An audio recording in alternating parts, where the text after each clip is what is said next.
But we end our show tonight with a push from our young people to protect our state's environment. Under a Democratic governor, the state of New Mexico has been moving forward on commitments to address climate change. But the state is also the second largest oil producing state in the nation, accounting for more than 11% of U.S. crude production. Now, that development, particularly in the Permian Basin, is responsible for vast amounts of greenhouse gas emissions, both in the production phase itself and in the downstream use of petroleum. So this week, our Land senior producer Laura Paskus talks with youth activist Jonathan Juarez Alonso about what the New Mexico No False Solutions Coalition is asking of our political leaders. Hi, Jonathan. Thanks for joining me today. Yeah, of course. Thank you so much for having me. So, YACA was among the members, a huge list of members who sent a letter to Governor Michelle Lujan Grisham last month in January, calling for this science-based climate justice legislation and policy. And y'all emphasize in that letter the need to be addressing immediately the greenhouse gas emissions and climate change. I was wondering if you could talk a little bit about the need to stop production.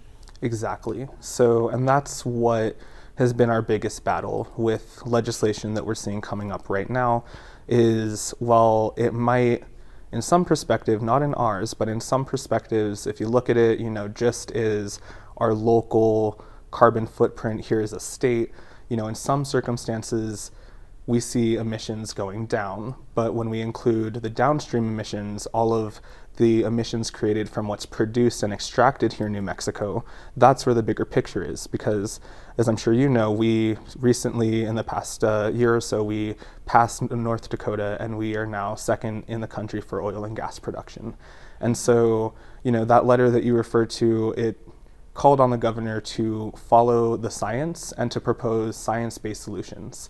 And specifically, what that means is the IPCC just said that in order to keep greenhouse gas emissions below where we need to keep them, we need to phase out all existing infrastructure no later than 2034, and no new infrastructure can be approved.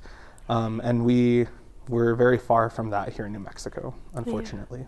Yeah. So some of the things you're talking about and some of the things in the letter, could arguably be said are pretty radical. And yet, in early February, the United Nations Secretary Antonio Guterres, who's, arguably like the world's top diplomat, said, "We need disruption to end the destruction. No more baby steps, no more excuses, no more greenwashing, no more bottomless greed of the fossil fuel industry and its enablers." So it seems to me like this coalition and, sort of like literally the top diplomat in the world, you're talking about the same things. And yet I'm wondering, as you've presented these ideas and requests to lawmakers, what has their response been to this need to stop fossil fuel production? It's been pretty mixed. We have some of our climate champions that are right there with us and saying, there can't be any more baby steps. This is something that we've known about for decades, and the fact that we've, procrastinated real action, 30 plus years now, that's why we're in the situation that we are in today. And so, we have, our climate champions, like we said. We have, unfortunately, a lot of moderate Democrats that come from very mixed districts that, there is a lot of dependency in our state on the oil and gas industry. But that's one of the narratives that we're really trying to, bring light to, because when we talk about these communities that rely on oil and gas, it's easy to get caught up or, a little blown away by the numbers or by the money. But when we look at quality of life and when we look at the health impacts that these communities are facing as a result of, some of these families down in the South, they're third and fourth generation oil and gas families, that it isn't even a question. Some of our students in our state in the South, they don't even consider college because they know the second that they graduate, they're going to go right into the field because that's what their father did and their father's father and their father's father's father. And, to really break that narrative that we it's not about the money, it's about the impacts that it's having on our people that are working these jobs, and the bigger picture, the impacts that it's having here in New Mexico in terms of climate, but as I said, with downstream emissions, across the entire world. So can I ask how old you are? I'm 20. 20, okay.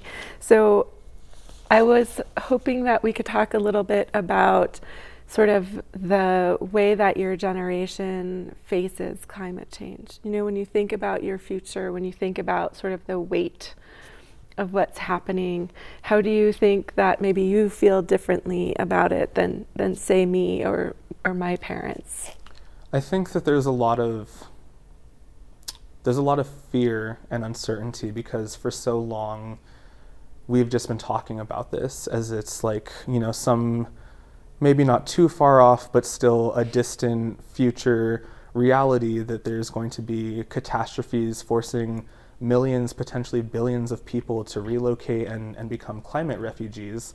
And, that's not something that's really, it's not the same perspective, I would say, for my generation, because we're seeing it in real time. We're seeing, the California wildfires. We saw wildfires here in New Mexico that are record setting. We've seen, the Australian wildfires just a couple of years ago. And on top of that, we look at the flooding, we look at droughts, and every indication of science and the vast majority of science across the world, scientists across the world are telling us that, it is code red. This is the 6th mass extinction event, and it's no longer in the distant, it's here. As a youth activist, what do you wish that New Mexicans better understood about the climate crisis and about the ways in which we can support youth activists? Yeah, so I think, some of the biggest things are just understanding that, like I said, this isn't something that's, a near future event that's going to, wreak havoc. It's already happening. We talk to our community members, in the north that have already seen these cataclysmic wildfires. We talk to our community members in the south that are dealing with flooding and with continued drought and, and our farmers, and everyone is feeling it. It's not something that we can deny anymore. And I think, what everyone can do is just continue to call on our elected officials and those in power to follow the science. There's a million and one ways to twist climate politically, but if you look at the science is clear. And like I said, we can't afford to implement any new fossil fuel infrastructures. It's unfortunate. We've really put ourselves in a position where the fossil fuel oil and gas industry, it has an economic chokehold on the rest of our state. We can't seem to get away, we can't seem to pass anything because no one wants to bite the hand that feeds them. No one wants to mess with the number one largest, biggest source of revenue in the state of New Mexico. But the reality is that we have no choice. And we are at the perfect time because we have over $1 billion surplus because of that industry. We should be investing that money in the research and technology it's going to take to transition our economy and make sure that they're held accountable too, because they got us into this problem to begin with. And like I said, just acknowledging the role that the fossil fuel industry has had. Well, Jonathan, thanks for being here with me today. Yeah, of course. Thank you for having me.